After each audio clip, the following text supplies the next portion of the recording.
तो अर्जुन फिर से घबरा गया।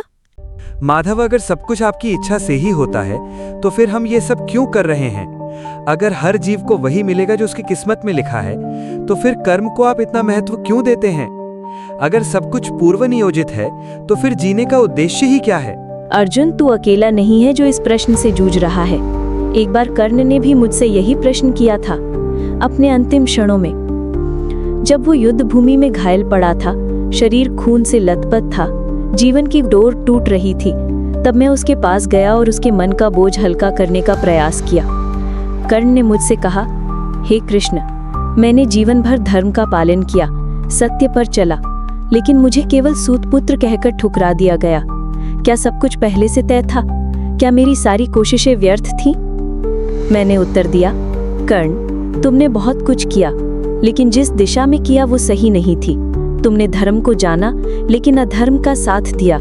ये तुम्हारा स्वयं का निर्णय था, यही तुम्हारा कर्म था। देखो अर्जुन, अगर मैं ही सब कुछ करता तो ना कोई रावण होता, ना कोई युद्ध, ना राम होते, ना अर्जुन। परंतु संसार कर्म के नियम पर चलता है। मैं केवल दिशा देता हूँ, मार्ग दिखाता हूँ, चलना तुम्हें ही होता है। जो होना है वो तो होगा ही, लेकिन तुम उस स्थिति तक कैसे पहुँचते हो ये तुम्हारे कर्म पर निर्भर करता है। कर्म तुम्हारा अधिकार है, फल नहीं। बिना कर्म के जीना भी एक पाप है।